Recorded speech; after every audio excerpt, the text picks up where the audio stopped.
नमस्कार दोस्तों, आप सभी का स्वागत है हमारे YouTube channel BCS basic physics में। और आज के इस वीडियो में हम NCERT पाठ्य पुस्तक का जो सेकंड चैप्टर है स्थिर विद्युत विभव एवं धारिता, उसका एक महत्वपूर्ण टॉपिक लेकर चलेंगे। आज का जो हमारा टॉपिक है वो है कि एक समान विद्युत क्षेत्र में किसी विद्युत द्विध्रुव को घुमाने में किया गया कार्य। इसके साथ में इस वीडियो में देखेंगे कि एक समान विद्युत क्षेत्र में यदि हम किसी विद्युत द्विध्रुव को रख दें तो उसकी विद्युत स्थितिज ऊर्जा कितनी होती है। तो इस वीडियो में हम छोटे छोटे दो टॉपिक यहां पर देखने वाले हैं। पहला जो हमारा टॉपिक है वो है कि एक समान विद्युत क्षेत्र है, उसमें हम कोई विद्युत द्विध्रुव रख रहे हैं और उसको घुमाने में कितना काम करना पड़ता है। एक बार इस हेडिंग को हम समझ लेते हैं। हेडिंग क्या है? एक समान विद्युत क्षेत्र है, यूनिफॉर्म इलेक्ट्रिक फील्ड है। यूनिफॉर्म इलेक्ट्रिक फील्ड कैसे उत्पन्न होगी? यूनिफॉर्म इलेक्ट्रिक फील्ड उत्पन्न करने का मतलब है कि आपके पास में इधर एक प्लेट है, जैसे ये कोई धनावेशित प्लेट है, क्लियर, इधर एक ऋणावेशित प्लेट है। तो इन दोनों प्लेटों के मध्य जो विद्युत क्षेत्र होगा वो एक समान विद्युत क्षेत्र होगा यदि इन पर आवेश घनत्व एक समान है। तो इन पर जो विद्युत क्षेत्र रेखाएं हैं वो समांतर विद्युत क्षेत्र रेखाएं होगी। ये एक समान विद्युत क्षेत्र को रिप्रेजेंट करेगी। तो एक समान विद्युत क्षेत्र कैसे उत्पन्न किया? हमने एक धनावेशित प्लेट ली, एक ऋणावेशित प्लेट ले ली और दोनों प्लेटों के मध्य भाग में धनावेशित प्लेट से ऋणावेशित प्लेट की ओर एक समान विद्युत क्षेत्र उत्पन्न होता है। क्लियर? अब हम बात करते हैं, इसमें दिया हुआ है एक समान विद्युत क्षेत्र में किसी विद्युत द्विध्रुव को हम एक समान विद्युत क्षेत्र के अंदर, इस विद्युत क्षेत्र के अंदर हम विद्युत द्विध्रुव रखेंगे। विद्युत द्विध्रुव हम पहले पढ़ चुके हैं। क्या होता है? दो आवेशों का एक निकाय होता है, दो आवेशों का एक निकाय होता है जिनका परिमाण समान होता है, प्रकृति एक दूसरे के विपरीत होती है। अर्थात एक जो आवेश होता है वो प्लस में Q, तो दूसरा जो आवेश है वो है माइनस में Q। तो एक प्लस Q, दूसरा है माइनस Q। दोनों का परिमाण समान है, प्लस Q माइनस Q, दोनों का परिमाण Q के इक्वल है। दोनों की प्रकृति एक दूसरे की विपरीत होती है। दोनों यदि थोड़ी सी दूरी पर उपस्थित होते हैं तो उस निकाय को हम विद्युत द्विध्रुव कहेंगे, विद्युत द्विध्रुव कहा जाता है। अब इस विद्युत द्विध्रुव को इसके अंदर रखेंगे, जैसे ये माइनस Q आवेश है, ये प्लस Q आवेश है, और इस एक समान विद्युत क्षेत्र के अंदर रख देंगे। जैसे ही एक समान विद्युत क्षेत्र के अंदर रखेंगे तो ये जो विद्युत द्विध्रुव है वो घूमेगा। विद्युत द्विध्रुव घूमता है, घूर्णन गति करता है। तो हम यहां पर देखेंगे कि इसको किसी एक विशेष एंगल से दूसरे एंगल तक यदि घुमा दें, कोणीय विस्थापन यदि इसको दे दें तो कितना काम करना पड़ेगा। सबसे पहले तो हम कार्य ज्ञात करेंगे और फिर हम ज्ञात करेंगे कि यदि एक समान विद्युत क्षेत्र के अंदर इस विद्युत द्विध्रुव को हम रख दें, अंदर ही मौजूद रखें इसको, तो उसकी स्थितिज ऊर्जा कितनी होगी। ये दो चीजें हम यहां पर फाइंड आउट करने वाले हैं, आज की इस वीडियो में देखने वाले हैं। दोस्तों, एक महत्वपूर्ण बात मैं आपको बता दूं कि जो स्टूडेंट्स हैं वो कमेंट ये करते हैं कि सर समझ में नहीं आया। देखिए, समझ में आया नहीं आया इसके लिए आपको जरूरी, सबसे महत्वपूर्ण जो बात है, आप पहले वीडियो से ही कंटिन्यू वीडियो देखेंगे तो जाकर पीछे वाली चीजें क्लियर होगी। जैसे विद्युत द्विध्रुव क्या है, विद्युत क्षेत्र क्या है, विद्युत स्थितिज ऊर्जा क्या है। जब वो सारी चीजें क्लियर होगी तब जाकर ये वीडियो आप लोगों को बेटर तरीके से समझ में आएगा। ये फिजिक्स है और इसमें बीच में से आप, ऐसे नहीं है कि हिस्ट्री पॉलिटिकल की भांति बीच में से कोई सा भी चैप्टर उठा लिया, उसको पढ़ लिया, बस उसका दूसरे चैप्टर से कोई रिलेशन नहीं है। ये भौतिक विज्ञान है, फिजिक्स है, इसमें हर टॉपिक एक दूसरे से रिलेटेड है। 11th वाली सारी चीजें आनी चाहिए, 12th में अभी तक जितना पढ़ा है वो चीजें आनी चाहिए, क्योंकि उनके छोटे छोटे पार्ट्स ही, छोटी छोटी चीजें ही यहां पर यूज में आती हैं। वो यदि हमारे को नहीं आती तो फिर हमारे को अगले टॉपिक भी नहीं समझ में आएंगे, ये टॉपिक भी नहीं समझ में आएगा। तो आप लोगों को यदि बेटर तरीके से सीखना है, समझना है, तो पहले पीछे के सभी वीडियोस देखें। हमने आप लोगों को नोट्स प्रोवाइड करवाए हैं, उन नोट्स को आप अपनी फेयर कॉपी में नोट कर लें, तभी जाकर आगे के टॉपिक्स, ये जो टॉपिक्स हैं वो बेटर तरीके से समझ में आएंगे, अन्यथा ऐसे पॉसिबल नहीं है। क्लियर? अब देखिए, हम फिर से इस टॉपिक की ओर लौटते हैं। मुझे उम्मीद है आप लोग, हमने जो नोट्स प्रोवाइड किए हैं उनको आपने अपनी फेयर कॉपी में नोट कर लिया है तथा वीडियोज को कंटिन्यू देख रहे हैं, तो ही आप इनको बेटर तरीके से समझ पाएंगे। इस टॉपिक की ओर चलेंगे। देखिए इसको यहां से हटा देते हैं हम।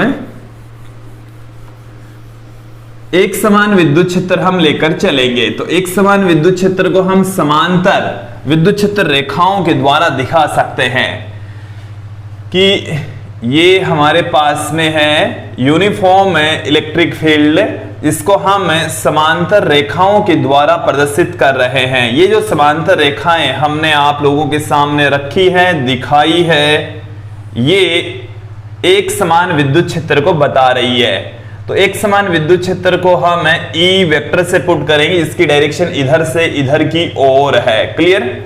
अब इस एक समान विद्युत क्षेत्र के अंदर हम कोई विद्युत द्विध्रुव रख देंगे। ये हमने एक विद्युत द्विध्रुव लिया है, इसके आवेशों के बीच की जो डिस्टेंस है वो बहुत ही कम है। ये प्लस क्यू चार्ज है, ये माइनस क्यू चार्ज है, और दोनों आवेशों के बीच की जो डिस्टेंस है वो है 2a। देखिए विद्युत द्विध्रुव के बारे में हमने पहले पढ़ लिया है और हम ये जानते हैं कि दोनों आवेशों का परिमाण उसमें समान होता है, प्रकृति विपरीत होती है। दोनों आवेशों के मध्य की दूरी को हम 2a के लगभग इक्वल लेकर 2a के इक्वल लेकर चलते हैं। क्लियर। अब जैसे हमें इस विद्युत द्विध्रुव को इस यूनिफॉर्म इलेक्ट्रिक फील्ड के अंदर रख दिया है, एक समान विद्युत क्षेत्र के अंदर पुट कर दिया है और थीटा कोण पर रख दिया है। इसको ये हमने एक समान विद्युत क्षेत्र कैपिटल ई के अंदर किसी विद्युत द्विध्रुव को रख दिया है। सर्वप्रथम हम ज्ञात करेंगे कि यदि इस विद्युत द्विध्रुव को हम अल्पांश कोणीय विस्थापन दें तो कितना काम करना पड़ेगा। पहले हम इसको अल्पांश कोणीय विस्थापन देंगे, तो अल्पांश कोणीय विस्थापन देने में जो किया गया कार्य होगा वो अल्पांश कार्य कहलाता है। फिर इसे हम घुमाएंगे θ1 कोण से θ2 कोण तक, तो उस θ1 कोण से θ2 कोण तक घुमाने में जो किया गया कार्य है वो आप लोग यहां पर देखने वाले हैं। तो एक बार इस डायग्राम को अच्छे से समझ लीजिए। और जब हम इस विद्युत द्विध्रुव को, जैसे ये एक समान विद्युत क्षेत्र है और इस एक समान विद्युत क्षेत्र के अंदर ये कोई विद्युत द्विध्रुव इस तरीके से रखा गया है और इसको हमने अल्पांश विस्थापन दिया है। मैं देखिए दूसरे डायग्राम से आप लोगों को समझा रहा हूं कि इसके अंदर हम अल्पांश कोणीय विस्थापन इसलिए दे रहे हैं ताकि हम छोटा सा कार्य ज्ञात कर ले, फिर टोटल कार्य ज्ञात कर ले। छोटे छोटे पार्ट्स में कार्य होगा और उन सभी कार्यों का योग हम इंटीग्रेशन के जरिए करके जो टोटल कार्य है वो फाइंड आउट कर लेंगे। तो छोटा सा जो विस्थापन है उसको हम डी थीटा से पुट करेंगे। किससे पुट किया जाएगा? डी थीटा से। छोटा सा विस्थापन देने में जो किया गया कार्य होगा वो भी छोटा सा, उसको हम डी डब्ल्यू से पुट करेंगे। तो देखिए कि एक समान विद्युत क्षेत्र, एक समान विद्युत क्षेत्र कैपिटल ई में रखे विद्युत द्विध्रुव को अल्पांश कोणीय विस्थापन, अल्पांश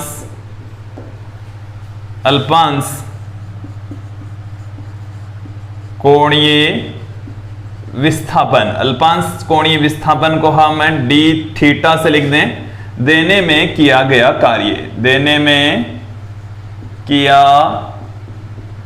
गया कार्य, छोटा सा हम विस्थापन दे रहे हैं और छोटा सा विस्थापन देने में जो किया गया कार्य है वो कितना होगा वो हम देख लेते हैं। देखिए दोस्तों, कार्य बराबर होता है, हम मोस्टली यही फॉर्मूला पढ़ते हैं, बल गुणा में विस्थापन। कार्य बराबर होता है बल गुणा में विस्थापन। और ये तब है कार्य जब जो कण है, पार्टिकल है, वो रेखीय गति करता है, लीनियर मोशन करता है। और जब कण है वो घूर्णन गति करता है तो बल के स्थान पर आ जाता है बल आघूर्ण और विस्थापन के स्थान पर आ जाता है कोणीय विस्थापन। एक बार देखिए, ये फॉर्मूला तो है स्थानांतरीय गति के लिए, ट्रांसलेशनल मोशन के लिए F इंटू अक्ष कार्य के बराबर होगा। और जब रोटेशनल मोशन होगी, घूर्णन गति होगी, उस कंडीशन के अंदर टो इंटू थीटा, बल के स्थान पर बल युग्म आघूर्ण, बल आघूर्ण आ जाएगा, विस्थापन के स्थान पर कोणीय विस्थापन आ जाता है। क्या आ जाएगा? कोणीय विस्थापन आ जाएगा।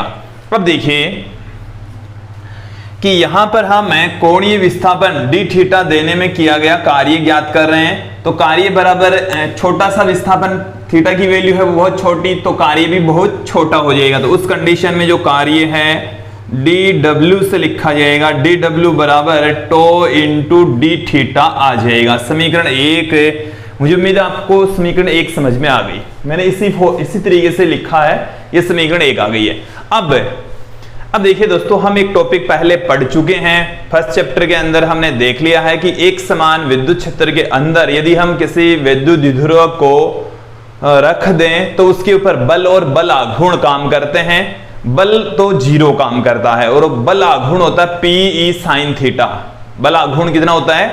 Pe sin theta. टो की वैल्यू हम पहले निकाल चुके हैं, तो टो का जो मान है वो होता है Pe sin थीटा।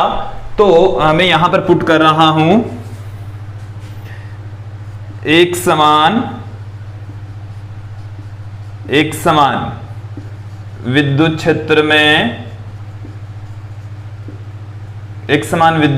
में रखे विद्युत द्विध्रुव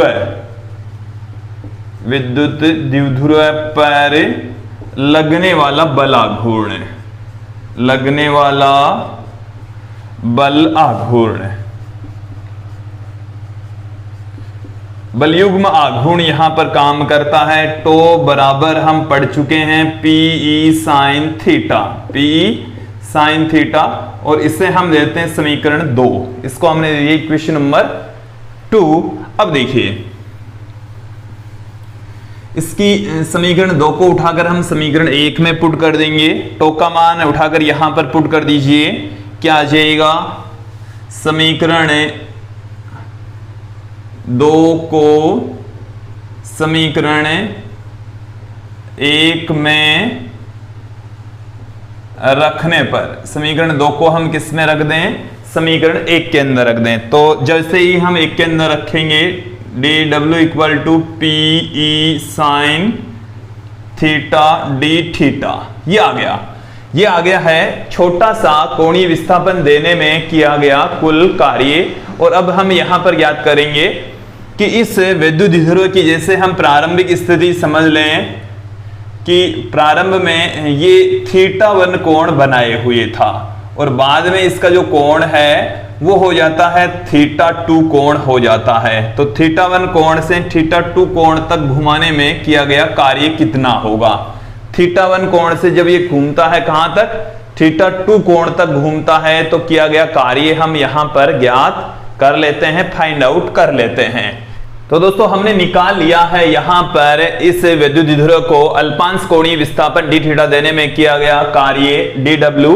और अब हम यहां पर ज्ञात करेंगे कि इस विद्युत द्विध्रुव को θ1 कोण से θ2 कोण तक घुमाने में कितना काम करना पड़ता है। ये जो θ1 और θ2 कोण है वो विद्युत क्षेत्र के साथ में बना हुआ कोण है कि विद्युत क्षेत्र से θ1 कोण के ऊपर पहले विद्युत द्विध्रुव मौजूद था और फिर इसको घुमा रहे हैं हम θ1 कोण से θ2 कोण तक। ये जब इस तरीके से घूमता है तब कितना कार्य होता है। तो देखिए, ये जो घुमाने का कार्य है ये इस बाह्य विद्युत क्षेत्र के द्वारा किया जा रहा है, एक समान विद्युत क्षेत्र के द्वारा किया जा रहा है, क्योंकि इस आवेश के ऊपर इधर की ओर बल लगता है, इस आवेश के ऊपर इधर की ओर बल लगता है, तो एक बलयुग्म आघूर्ण उत्पन्न हो जाता है। ये बलयुग्म आघूर्ण काम करता है और इस बलयुग्म आघूर्ण के कारण से ही घूमता है, घूर्णन गति करता है। तो यहां पर हम देख लेते हैं कि विद्युत द्विध्रुव को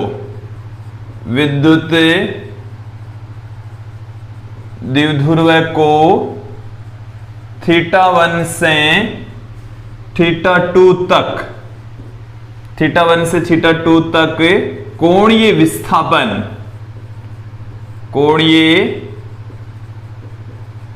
विस्थापन देने में किया गया कार्य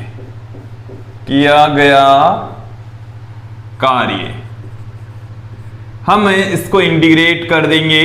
कहां से लेकर कहां तक इंटीग्रेट कर रहे हैं वो देख लीजिए, θ1 से लेकर θ2 तक। इधर भी हम θ1 से लेकर θ2 तक, इधर आप चाहें तो लिमिट इसमें इस तरीके से हम रहने देते हैं, इंटीग्रेशन दिखा दिया, dw का जो इंटीग्रेशन है वो है w, और इधर है हमारे पास में p e sin theta d theta. ये आप लोग समझ लीजिए कि हमने इसको इंटीग्रेट कर दिया थीटा 1 से थीटा 2 तक, क्योंकि हम अब इसको विस्थापन दे रहे हैं थीटा 1 से लेकर थीटा 2 तक। तो W बराबर हमारे पास में क्या निकल कर आ रहा है, जो कांस्टेंट है उसको हम इंटीग्रेशन से बाहर पुट कर देंगे।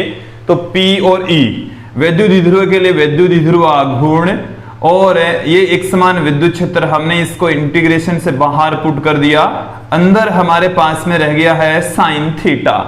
साइन थीटा का जो इंटीग्रेशन होता है वो होता है माइनस कॉस थीटा। सुन लीजिए, साइन थीटा का इंटीग्रेशन क्या होगा, माइनस कॉस थीटा।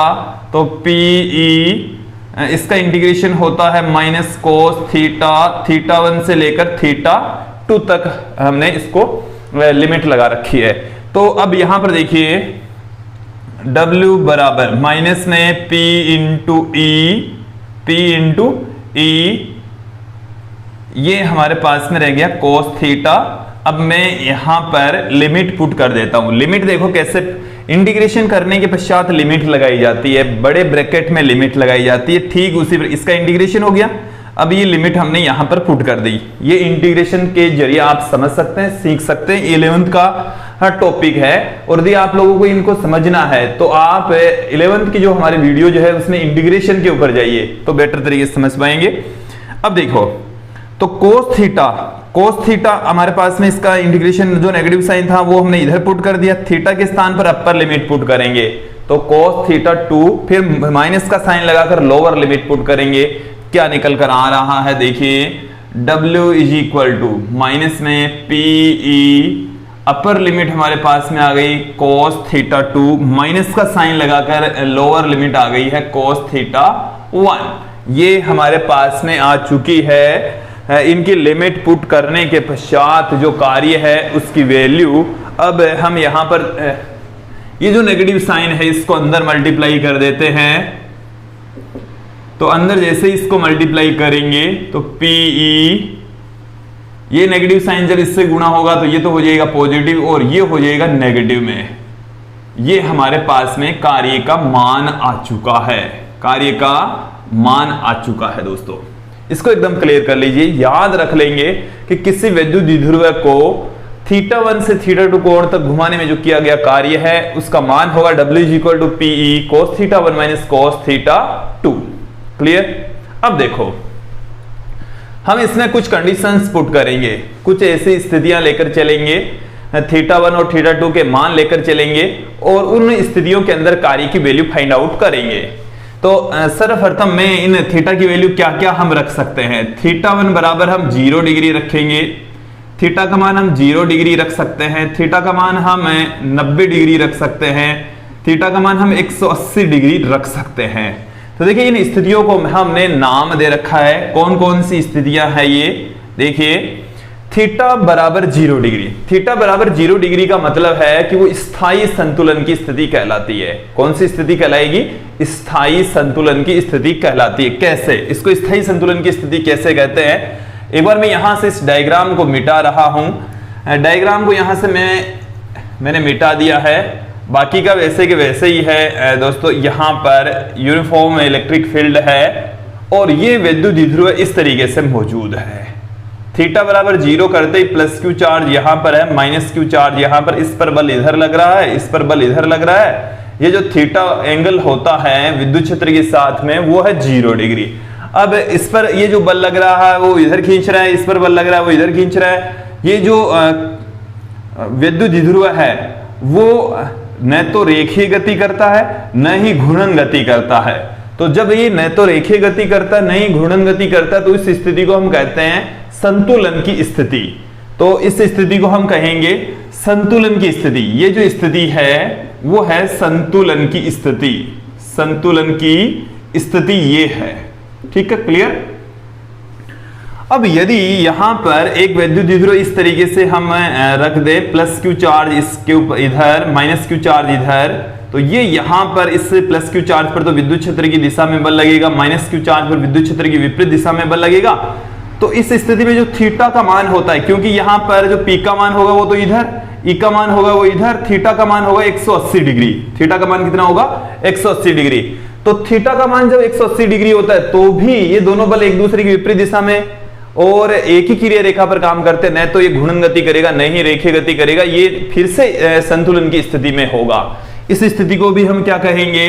संतुलन की स्थिति कहेंगे, संतुलन की स्थिति कहा जाता है। अब देखो तो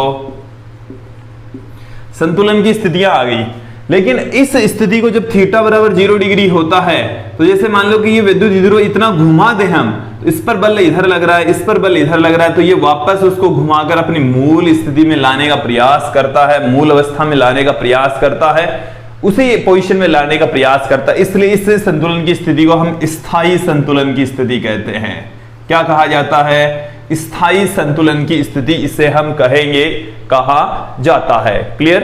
अब देखिए, इस स्थिति में यदि इस विद्युत ध्रुव को थोड़ा सा भी घुमा दें तो ये वापस अपनी उस अवस्था में कभी नहीं लौटता, ये घूमकर स्थायी संतुलन की स्थिति में आने का प्रयास करता है। इसलिए इस स्थायी मतलब इस संतुलन की स्थिति को हम अस्थायी संतुलन की स्थिति कहते हैं। अस्थायी संतुलन की स्थिति इसे कहा जाता है। अब देखो तो यहां पर देखिए, यदि इस विद्युत ध्रुव को, यदि इस विद्युत द्विध्रुव को विद्युत क्षेत्र से थीटा कोण में थीटा बराबर 90 डिग्री कोण पर रख दे, ये प्लस क्यू चार्ज है, ये माइनस क्यू चार्ज है, थीटा बराबर कितना है? 90 डिग्री। थीटा बराबर जब 90 डिग्री रखेंगे तो इस स्थिति को हम कहते हैं शून्य ऊर्जा की स्थिति। क्या कहा जाता है? शून्य ऊर्जा की स्थिति इसे कहा जाता है। इस स्थिति में इसकी जो ऊर्जा होती है वो शून्य होती है, इसकी जो स्थिति ऊर्जा होती है वो शून्य होती है, इसलिए इसको हम कहते हैं शून्य ऊर्जा की स्थिति। शून्य ऊर्जा की स्थिति, शून्य ऊर्जा की स्थिति कहा जाता है। अब मैं यहां पर कंडीशंस पुट कर रहा हूं। पहली जो कंडीशन है θ1 बराबर हम ले ले यहां पर 90 डिग्री और θ2 बराबर हम ले लें 0 डिग्री, कि 90 डिग्री से 0 डिग्री तक इसको घुमा रहे हैं। तो देखो cos 90 की जो वैल्यू होती है, देखो cos 0 का मान होता है 1, cos 90 का मान होता है 0, cos 180 का मान होता है -1। तो यहां से W बराबर कितना निकल कर आएगा? PE cos θ1, तो cos 90 माइनस cos 0, तो इस cos 90 का मान तो हो गया 0, इसका मान हो गया 1, कार्य बराबर हमारे पास में आ गया है PE। कार्य बराबर कितना आ गया? PE के इक्वल कार्य आ चुका है। क्लियर? अब देखो स्थिति 2, देखिए आप अलग अलग कंडीशंस ले सकते हैं। θ1 बराबर आप ले लीजिए 180 डिग्री, θ2 बराबर आप ले लीजिए 0 डिग्री। क्लियर? देखो इसने एक नेगेटिव साइन हमने छोड़ दिया था, ये नेगेटिव में आएगा तो ये भी इसका जो मान आएगा वो नेगेटिव में आएगा। क्लियर? अब W equal to PE cos θ1, तो cos 180 degree minus cos 0 degree, cos 180 का मान -1, cos 0 का मान होता है 1, तो यहां से W इज इक्वल टू कितना आ जाएगा? आप देखेंगे -1 और ये भी -1, तो माइनस का 2 PE इसका आंसर हो जाएगा। स्थिति थर्ड भी लगे हाथ देख लीजिए। तीसरी जो स्थिति है वो क्या हो सकती है? θ1 बराबर हम ले लें 180 डिग्री, θ2 बराबर हम ले लें 90 डिग्री, तो देखिए W इज इक्वल टू क्या निकल कर आएगा? PE cos 180 minus cos 90, cos 180 minus cos 90, cos 180 का मान होता है -1, cos 90 का मान होता है 0, तो इसका मान आएगा माइनस में P इंटू E के बराबर। तो देखिए दोस्तों, किसी विद्युत द्विध्रुव को यदि हम एक समान विद्युत क्षेत्र के अंदर रख दें तो उसको घुमाने में जो किया गया कार्य है उसका व्यंजक हम निकाल चुके हैं। अब यहां पर हम देखेंगे कि उस विद्युत द्विध्रुव के अंदर कितनी ऊर्जा संचित होती है। विद्युत स्थितिज ऊर्जा का अब हम मान यहां पर निकाल लेते हैं।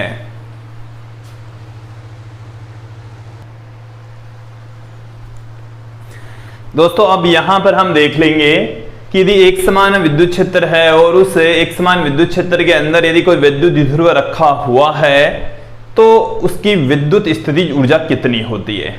दोस्तों हम आपको याद दिलाते हैं कि विद्युत स्थितिज ऊर्जा की जो डेफिनेशन है वो क्या कहती है हमें, कि आप कोई आवेश लीजिए और उस आवेश को अनंत से विद्युत क्षेत्र के किसी बिंदु तक विद्युत क्षेत्र के विरुद्ध लाने में जो भी काम करना पड़ता है वह काम ही निकाय में स्थितिज ऊर्जा के रूप में संचित हो जाता है, जिसे हम विद्युत स्थितिज ऊर्जा कहते हैं। यहां पर भी हम क्या करेंगे कि जो आवेश है वो अनंत से न लाकर, अनंत से क्यों ला रहे थे, क्योंकि अनंत पर ऊर्जा होती है शून्य, तो शून्य ऊर्जा की स्थिति से हम विद्युत क्षेत्र में आवेश लेकर आते थे, तो लाने में जो भी काम करना पड़ता उसको हम विद्युत स्थितिज ऊर्जा कहते हैं। यहां पर भी ऐसा ही है, हम उस विद्युत द्विध्रुव को शून्य ऊर्जा की स्थिति से घुमाएंगे। हम क्या करने वाले हैं, यहां पर उस विद्युत द्विध्रुव को शून्य ऊर्जा की स्थिति से घुमाएंगे किसी एंगल थीटा तक। तो शून्य ऊर्जा की स्थिति से किसी एंगल थीटा तक घुमाने में जो भी काम करना पड़ता है वह काम ही निकाय में स्थितिज ऊर्जा के रूप में संचित हो जाता है। क्लियर। तो हमने जो कार्य का अभी फॉर्मूला निकाला है W = PE cos θ1 - cos θ2, उस फॉर्मूले को यूज में लेकर ही निकालना है। θ1 यहां पर है 90 डिग्री और θ2 का मान हम थीटा लेकर चलेंगे कि 90 डिग्री से किसी कोण थीटा तक घुमा देंगे, 90 डिग्री से कितने कोण तक घुमा देंगे, थीटा तक घुमा देंगे। या आप ऐसे भी कर सकते हैं, चाहे तो इसको पूरी तरह से शुरू से लेकर नया डेरिवेशन इसको कर सकते हैं। मैं यहां पर नए तरीके से कैसे करेंगे, हालांकि उसको भी एकदम शॉर्ट में बताऊंगा ताकि आपको समझ में भी आ जाए और ज्यादा कुछ मैं लिखूंगा भी नहीं यहां पर। तो देखिए एक समान जो विद्युत क्षेत्र है उसको हम यहां पर क्रिएट कर रहे हैं। तो एक समान विद्युत क्षेत्र कैसे क्रिएट किया जाता है बताइए। एक समान विद्युत क्षेत्र के लिए हम समांतर विद्युत क्षेत्र रेखाएं खींचेंगे। ये जो समांतर विद्युत क्षेत्र रेखाएं आप देख रहे हैं ये यूनिफॉर्म इलेक्ट्रिक फील्ड को रिप्रेजेंट कर रही है। अब इसके अंदर हम रखेंगे कोई विद्युत द्विध्रुव रखेंगे। प्रारंभ में जो विद्युत द्विध्रुव है उसकी जो स्थिति है वो ये वाली स्थिति है, मतलब कि विद्युत क्षेत्र के साथ में इसका जो एंगल है वो 90 डिग्री है। ये विद्युत क्षेत्र है इधर और विद्युत क्षेत्र के साथ में जो विद्युत द्विध्रुव है वो 90 डिग्री के कोण पर रखा हुआ है। थीटा बराबर 90 डिग्री, थीटा बराबर कितने डिग्री पर रखा हुआ है, 90 डिग्री पर। ये 90 डिग्री पर क्यों रखा हुआ है, क्योंकि इस स्थिति को हम शून्य ऊर्जा की स्थिति कहते हैं। शून्य ऊर्जा की स्थिति इसको कहा जाता है। तो शून्य ऊर्जा की स्थिति से हम इसको अब घुमा देते हैं। तो शून्य ऊर्जा की स्थिति से कहां तक घुमाएंगे आप इसको, थीटा कोण तक घुमाएंगे।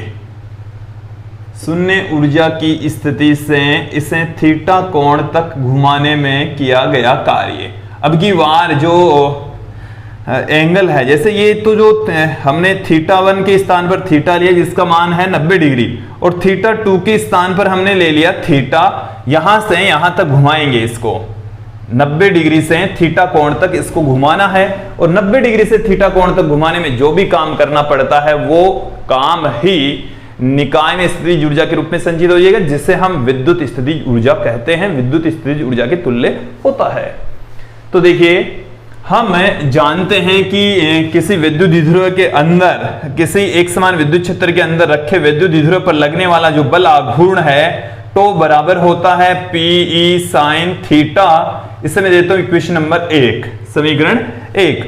और d थीटा कोणीय विस्थापन देने में किया गया कार्य, d थीटा कोणीय विस्थापन देने में किया गया कार्य, विस्थापन देने में कार्य, जो कार्य है उसको हम dw से लिख रहे हैं। छोटा सा कोणीय विस्थापन देने में जो किया गया कार्य है वो भी छोटा सा dw से इसको प्रदर्शित कर रहे हैं। और घूर्णन गति के अंदर जो कार्य होता है वो बल गुणा विस्थापन के स्थान पर बल आघूर्ण इंटू कोणीय विस्थापन होता है। इसको भी आप क्लियर कर लीजिए, दिमाग में फिट बैठा लीजिए।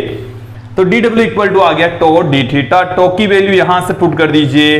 तो dw बराबर आ गया हमारे पास में PE sin theta d theta, ये आ गया, ये कार्य का मान आ गया जब हम इस विद्युत द्विध्रुव को अल्पांश कोणीय विस्थापन d थीटा देते हैं। तो अब हम इसे घुमा रहे हैं 90 डिग्री से थीटा कोण तक। कि इस वैद्युत द्विध्रुव को 90 डिग्री से थीटा कोण तक घुमाने में किया गया कार्य अब हम यहां पर ज्ञात कर लेते। कैसे ज्ञात करेंगे?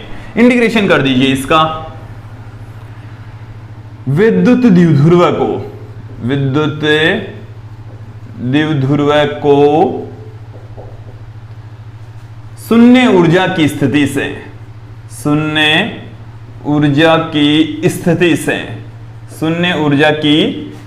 से मतलब शून्य ऊर्जा की स्थिति का मतलब कितना? 90 डिग्री से किसी कोण थीटा तक घुमाने में किया गया कार्य,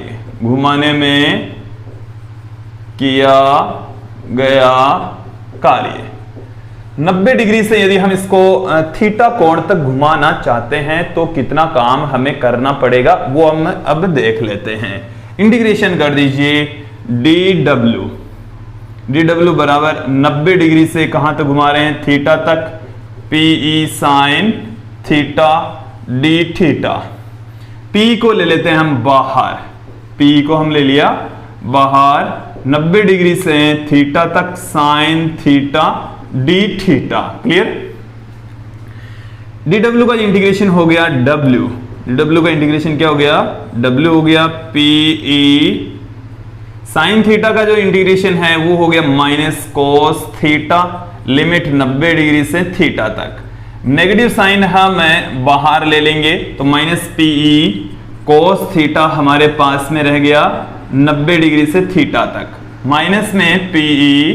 अब देखिए कोस थीटा के स्थान पर पहले हम अपर लिमिट पुट करेंगे, माइनस का साइन लगाकर लोअर लिमिट पुट करेंगे।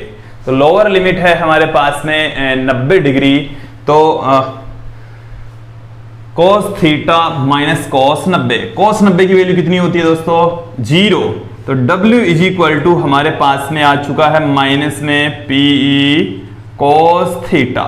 ये कार्य का मान आ चुका है।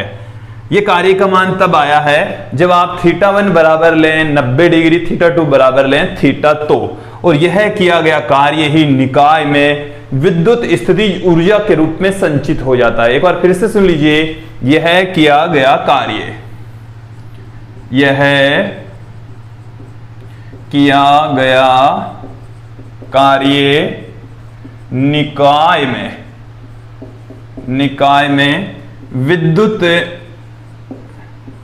स्थितिज ऊर्जा के रूप में संचित हो जाता है।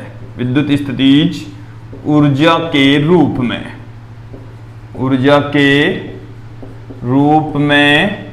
संचित हो जाता है।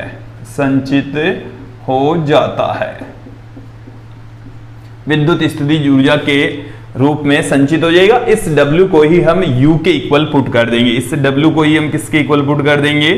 U के इक्वल पुट कर देंगे। तो U बराबर आ गया हमारे पास में माइनस PE कोस थीटा। तो दोस्तों ये आ चुका है हमारे पास में एक समान विद्युत क्षेत्र के अंदर रखे किसी विद्युत द्विध्रुव की विद्युत स्थितिज ऊर्जा का सूत्र U इक्वल टू माइनस में PE कोस थीटा। अब इसे हम कैसे लिख सकते हैं? देखिए इसे इस तरीके से भी लिखा जा सकता है, U बराबर माइनस में P vector dot E vector.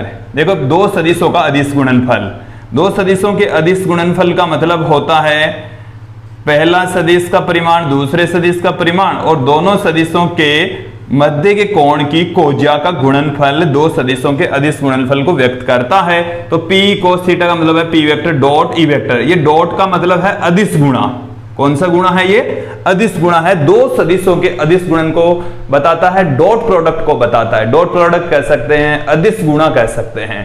तो अदिश गुणा A vector dot B vector होता है AB cos theta. A vector dot B vector क्या होता है? AB cos theta. क्लियर? ये सूत्र आ गया या ये आ गया, एक ही बात है। ये तो मैंने समझाने के लिए बताया। क्लियर? अब देखो हम इसमें भी कुछ कंडीशंस पुट करेंगे। कंडीशंस देखिए क्या क्या हो सकती है। स्थिति फर्स्ट में देखिए थीटा बराबर 0 डिग्री। स्थिति सेकंड में हम लेकर चलेंगे थीटा बराबर 90 डिग्री और थर्ड जो कंडीशन है थीटा बराबर 180 डिग्री। तो देखिए cos 0 की जो वैल्यू होती है वो 1, cos 90 का जो मान होता है वो 0, cos 180 का जो मान होता है वो -1। और जब यहां पर हम इस कंडीशन के अंदर पुट करते cos 0 का मान 1 तो u बराबर आ जाएगा माइनस में PE। u बराबर क्या आ गया? माइनस में PE। ये हमारे पास में थीटा बराबर 90 डिग्री, तो cos 90 का मान हमारे पास में यहां पर आ गया है 0, तो u बराबर आ गया 0। cos 90 0 तो u बराबर भी 0। cos 180 का मान होता -1 तो u बराबर हमारे पास में आ जाएगा PE। u बराबर PE आ गया है। दोस्तों इतना आप लोगों को समझ में आ गया होगा, ये अच्छे से समझ में आ गया, दिमाग में फिट बैठ गया होगा। क्लियर? तो दोस्तों ये थी एक समान विद्युत क्षेत्र में रखे किसी विद्युत द्विध्रुव के कारण से संचित विद्युत स्थितिज ऊर्जा का व्यंजक। और मुझे उम्मीद है आपने जो आज का जो वीडियो है वो अच्छे तरीके से समझ लिया होगा। इसमें हमने कार्य तथा ऊर्जा दोनों फाइंड आउट की है। आज के लिए इतना ही, धन्यवाद दोस्तों।